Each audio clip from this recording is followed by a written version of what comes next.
Mesdames et messieurs, amis téléspectateurs, bonjour. Bienvenue à Rétro 2016, la rétrospection de l'année 2016 en Côte d'Ivoire. C'est un condensé de tous les événements importants qui ont marqué les Ivoiriens et aussi l'opinion internationale au cours des 12 derniers mois de l'année 2016. Pour en parler, je suis avec M. Léon Yao Ndri, qui est communicateur de formation, mais également membre de la société civile. Monsieur Léon Ndriao est le secrétaire général de l'ONG Nouvelle Conscience. Monsieur Léon Ndriao, bonjour et bienvenue sur le plateau. Monsieur Nel Kwame, bonjour. Très heureux d'être sur ce plateau pour échanger avec vous. Eh bien oui, vous êtes là pour décrypter avec nous l'actualité de Rétro 2016 en Côte d'Ivoire. Vous savez que cette actualité a été particulièrement riche en événements heureux comme malheureux. Nous allons parler de la restriction de l'armée ivoirienne. Vous savez qu'au mois de janvier, le Parlement ivoirien a approuvé un projet de loi portant sur la réduction des effectifs au sein de l'armée ivoirienne. Alors, à l'issue du projet baptisé loi des programmations militaires 2016-2020, les effectifs passeront de 41 515 personnes à 40 000 hommes, soit une réduction de 1515 militaires d'ici l'horizon 2020. Monsieur Léon Driao, votre avis sur la question? Il faut dire que dans la vie d'une société, à un moment donné, il faut s'arrêter et faire le bilan. Et les gouvernants se sont rendus compte que le nombre de militaires était pléthorique, donc il fallait penser à la- au rabais. Oui, il fallait passer au rabais, surtout que le budget, je crois bien, de la Côte d'Ivoire devait tenir compte de cela. Alors, nous allons parler de la montée des tensions diplomatiques entre Abidjan et Ouagadougou. Le mois de janvier a également été marqué par un regain des tensions entre la Côte d'Ivoire et le Burkina Faso. La raison toute évidente, c'est le dossier Blaise Compaoré, des soupçons qui pesaient contre le président de l'Assemblée nationale de Côte d'Ivoire, M. Sorokiba Foridiom, qui a été accusé à tort raison de s'être interféré dans les affaires de Burkina voisin. Alors, votre avis sur ce point, parce que cela a fait couler beaucoup d'encre et de salive en Côte d'Ivoire. Ben, il faut dire que la relation Côte d'Ivoire-Burkina, elle est séculaire, elle ne date pas d'aujourd'hui. Et puis, à ce stade-là, elle est beaucoup plus diplomatique. Maintenant, quand il s'agit de la naturalisation du président Blaise Compaoré, je crois que le moment était mal placé. Le naturaliser à une période de détention, c'était un peu soulever la colère de certaines personnes. On parle de la mort de Yakou le Chinois. Alors, Yakou le Chinois fut un célèbre prisonnier qui a fait parler la foudre au sein de la maison d'arrêt d'Abidjan. Et la mort de Yakou le Chinois est une information qui a fait la une de toute la presse ivoirienne durant plusieurs jours. Alors, parlons de la mort de Yakou le Chinois qui reste encore, qui reste, si je peux m'exprimer ainsi, qui reste, bon, on n'arrive pas à savoir au juste ce qui a provoqué sa mort. Il faut dire que Yakou le Chinois, il sévissait véritablement en prison parce que, au dit de ce que nous avons entendu, il avait la caution de certains barons de ce pays. Donc, il faisait ce qu'il voulait en prison. Donc, il fallait s'attendre un jour ou l'autre à une telle situation. Est-ce que la mort de Yakou le Chinois, je disais, c'est le prisonnier, arrangeait vraiment les choses également? Est-ce que ça pouvait arranger?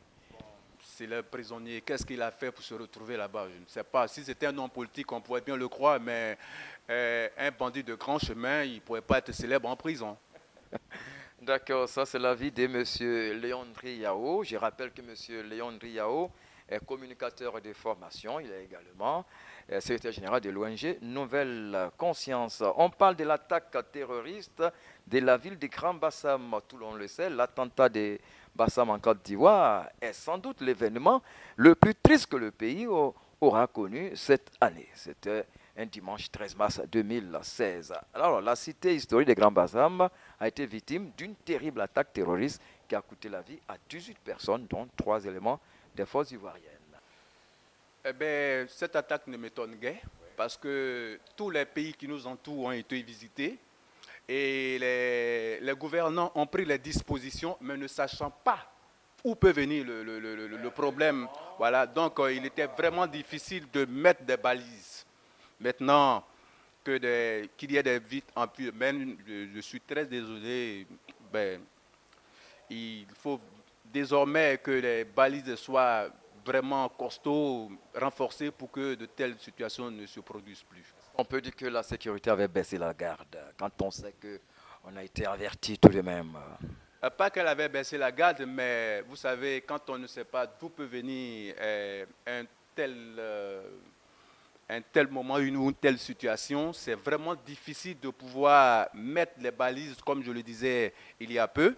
Mais aujourd'hui, je pense que certaines personnes, enfin ceux qui ont la sécurité de notre pays en main, ont mis les balises, ont pris les choses en main, de sorte que tous ceux qui partent se récréer, qui partent se refaire le moral après une semaine de dur labeur, à la plage puissent se retrouver la quiétude. Cette cité balnéaire, je rappelle aux téléspectateurs, représente pour la Côte d'Ivoire un gain en termes d'activité touristique, très prisée d'ailleurs. Et puis, pour clore avec ce chapitre, il faut dire qu'après la tragédie, le gouvernement ivoirien a lancé la chasse aux djihadistes et à toute personne susceptible d'avoir aidé les terroristes à orchestrer ces attaques. À la suite de cela, on a épinglé 2 militaires ivoiriens et puis bon, qui ont été voilà, considérés comme on peut dire complices des terroristes. On parle de l'affrontement des Bouna. Ce sont des affrontements qui ont coûté également la vie à nos concitoyens. Alors, monsieur, vous qui êtes de la société civile, quel est le regard de la société civile face à ces affrontements à répétition dont la ville de Bouna a été encore une cible? Ben là encore se pose un problème récurrent qui est le foncier rural et qui, ma foi, crée des complications au niveau de la cohabitation des peuples allogènes et autochtones. Je rappelle, quand vous parlez d'autochtones, on fait allusion au lobby, c'est ça, au Kolango, et puis allogène, on fait également au peuple nomade, voilà, des émigrés qui font de la transhumance, n'est-ce pas? Aujourd'hui, quel est pour vous, selon vous, que faut-il faire pour éviter ce genre de conflit en Côte d'Ivoire? Je pense pour ma part que ce problème a été pas seulement réglé par le contenu de la nouvelle constitution de la Troisième République qui fait cas du foncier rural. Avant, on nous faisait entendre que celui qui mettait la terre en valeur était le propriétaire. Aujourd'hui, ce n'est plus le cas. Il faut être né, il faut être né de ce territoire, être natif de ce territoire pour s'approprier cette terre. On peut la concéder de façon locative, mais on ne devient pas propriétaire si on n'est pas natif de cette surface. Bien dit, le regard de la société civile ivoirienne avec les propos de M. Léandri Yaro, que je rappelle est le secrétaire général de l'ONG Nouvelle Conscience. C'est avec lui que nous décryptons l'actualité rétro 2016. On parle à présent d'un aspect culturel que tout le monde connaît. Il s'agit du FEMUA, le FEMUA 9, organisé par Traoré Salif dit Assalfo et le groupe Magic System, qui a connu, on va dire, un malheur. C'était le décès du célèbre artiste, musicien congolais Papa Wemba. Qu'est-ce que vous ressentez par rapport à cette tragédie? Cette mort soulève un problème crucial qui est la santé de nos artistes. Est-ce qu'ils sont suivis? À un certain âge, Papa Wemba était très avancé en âge. Est-ce qu'il a eu la caution parce que ces derniers moments, les derniers moments qui ont précédé sa mort, nous avons ouï dire que Papa Wemba il est mort à 67 ans. Hein? C'est une précision détaillée. On continue. Oui, il avait des problèmes de santé. Est-ce qu'il avait la caution de son docteur pour pouvoir monter sur scène? Parce que ce qui est blessant dans cette histoire, c'est que les dernières sorties de l'artiste, il disait, oui, et il avait un vœu. S'il devrait mourir, faudrait qu'il meure sur scène. Et c'est ce qui s'est passé au FEMUA. Parler d'une parole prophétique, mais avant d'arriver à cette parole prophétique, il faut rappeler à mes téléspectateurs que Papa Wemba, avant de monter sur scène, était déjà passé par son docteur, son médecin traitant qui lui avait rassuré une très bonne santé. Bon, allez, on peut donc se dire certainement que le mal est venu d'ailleurs, certainement, cher ami. Ah bon, enfin, c'est un problème, ma foi, difficile à juger, vu que nous ne sommes pas des spécialistes en médecine. Nous n'allons pas mettre du revers de la main, balancer du revers de la main votre suggestion quant au suivi médical des artistes pour éviter ce genre de drame. Quand on sait surtout que le FEMUA, c'est une activité culturelle très privée en Côte d'Ivoire qui connaît des notes de noblesse et surtout une certaine autorité eu égard à l'intérêt que les Ivoiriens, nos autorités accordent. On parle à présent d'un fait économique.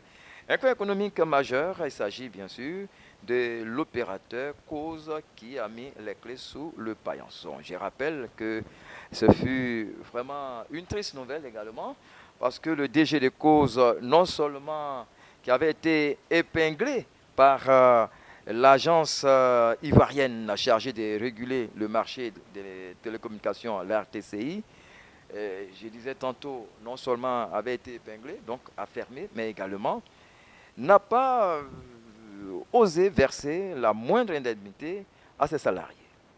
C'est simplement de la mauvaise foi. C'est de la mauvaise foi. Quand on est redevable face à quelqu'un ou alors face à une structure comme l'État de Côte d'Ivoire, il faut affronter les difficultés et assumer ses responsabilités. Il ne l'a pas fait, il a fui. Bon, je crois que c'est pas... C'est une très vilaine image. C'est dommage pour les employés donc, de Cause, vraiment que nos autorités trouvent une issue heureuse à cette situation. On parle à présent de la hausse des factures d'électricité. La hausse des factures d'électricité en Côte d'Ivoire, dans la matinée du 19 juillet à Yamoussoukro, des manifestants en colère ont pris d'assaut des bâtiments occupés par le seul fournisseur d'énergie au pays, la CIE. Alors, conséquence, on la connaît. On a vu beaucoup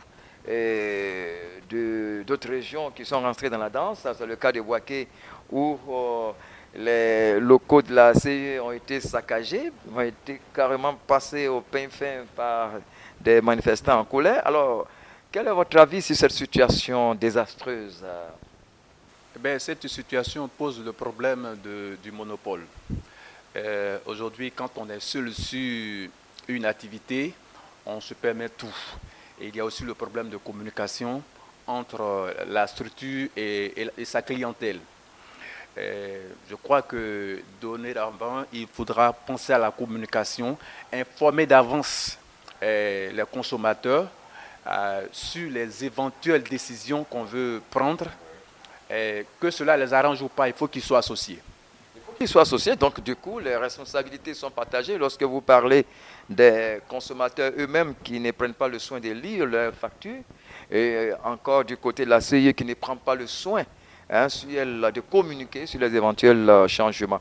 On parle à présent de la labellisation de l'Attiéké. Alors, c'est un thème assez intéressant, je crois qu'il va réjouir nos téléspectateurs, surtout ceux de la Côte d'Ivoire, quand on sait que l'Attiéké est une denrée alimentaire très prisée par les Ivoiriens. Je fais allusion au garba. Je fais allusion au garba. Et on parle désormais de labelliser l'Attiéké, c'est-à-dire de protéger les droits désormais de cette denrée alimentaire. C'est une très bonne nouvelle parce que l'Attiéké fait partie de l'identité culturelle de la Côte d'Ivoire, pour ne pas parler de l'identité culinaire. Et cela aussi permettrait à nos braves femmes de sortir de l'informel. Parce qu'on a vu que depuis la fabrication jusqu'à l'acheminement, il y avait beaucoup de laxisme, il y avait beaucoup de peine. Alors, si on labellise ça, ça veut dire qu'on va permettre à ces femmes-là d'avoir les moyens adéquats pour pouvoir non seulement produire, mais pour pouvoir évacuer leur stock. Ok, ce qui est bien dit, je rappelle, quand on parle de la tchéké, il s'agit donc des semoules de manioc. Parlons à présent de... Nous allons parler un peu de sport. Et parlant de sport, nous allons parler d'un cas insolite. Cheikh Cissé, on sait bien, notre héros des Jeux Olympiques de Rio, s'est retrouvé sous le feu des projecteurs suite à une plainte déposée contre Cissé Cheikh pour une tentative de viol pendant les Jeux Olympiques de Rio. Vous avez écho de cette situation? Oui, j'ai eu vent de cette nouvelle, mais cela ne me surprend guère parce que à chaque fois qu'il y a un athlète qui prend de l'ascendance, on crée ces petits méfaits là pour pouvoir casser et briser totalement sa carrière.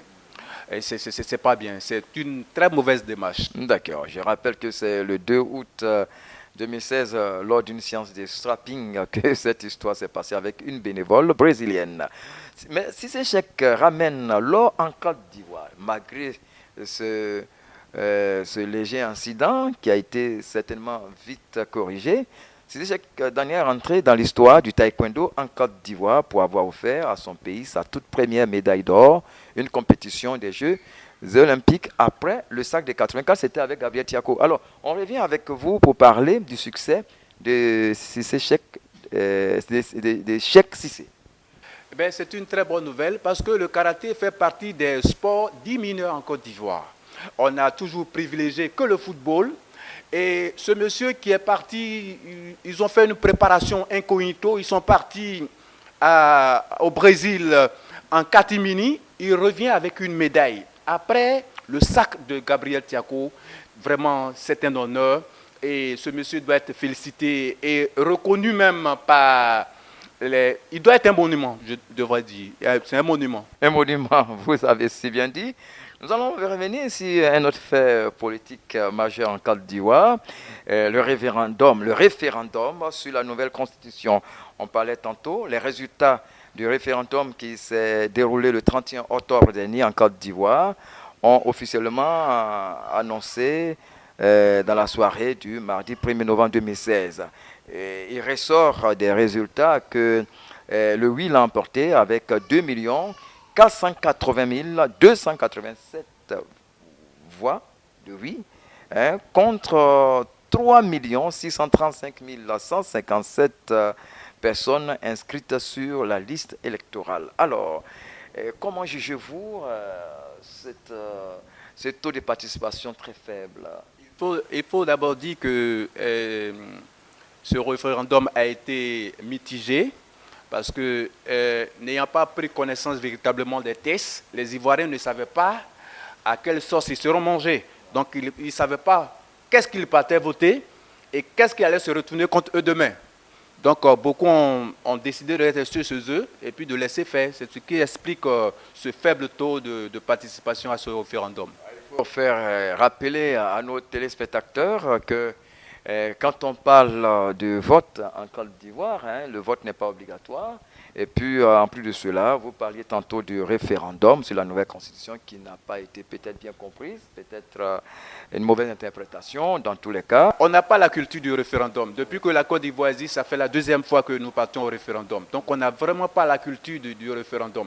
Il faudrait réexpliquer, réconscientiser les gens pour qu'ils aient la notion du référendum. Même les élections, les gens n'y vont pas beaucoup. Ouais.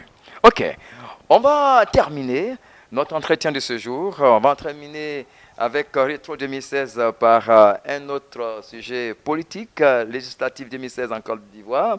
Les élections législatives 2016 en Côte d'Ivoire ont été marquées par une série de surprises, dont le cuisant échec du FPI. Je rappelle que le FPI, c'est le Front populaire ivoirien, mais qui a deux versions, version Aboudraman Sangaré et version Afinguessan, et que la version Afinguessan a remporté 3 sièges, puisque c'est ce parti qui est parti aux élections. Et puis la majorité présidentielle, le RHDP, le Rassemblement des Oufetistes pour la démocratie et la paix, voilà, a remporté 167 sièges. Et nous rappelons que les indépendants ont connu une ascension spectaculaire avec 70 sièges. Eh bien, cela est le résultat de la politique du siège vide. Et d'autres, oui, Parce que pour eux, en ne partant pas, ils boycottaient les élections.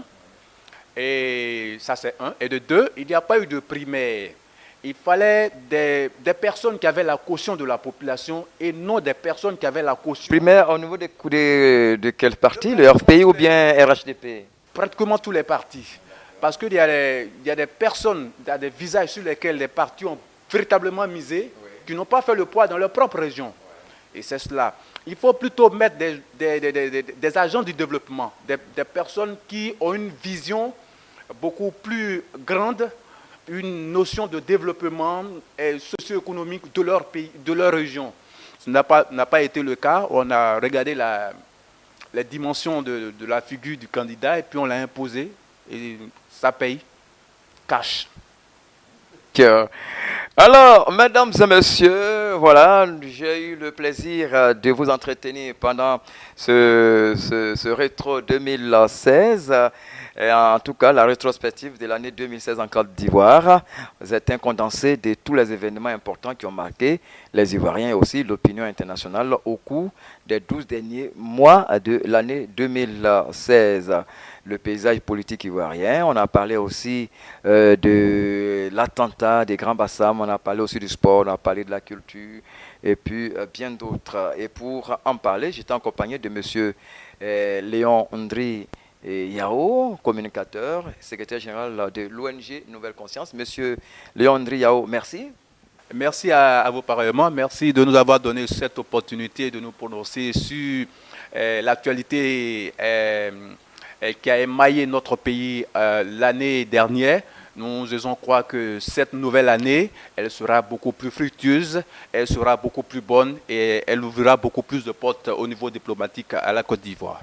Vivement que vos vœux soient exaucés par le Seigneur Tout-Puissant, puisque vous parlez, en tout cas, de la Côte d'Ivoire, une Côte d'Ivoire renaissante dans la paix pour son développement. Voilà, c'est ici que nous allons boucler cette émission. On se retrouvera prochainement pour une autre édition. Ici. Que vous avez découvert Ivoire TV. Ivoire TV.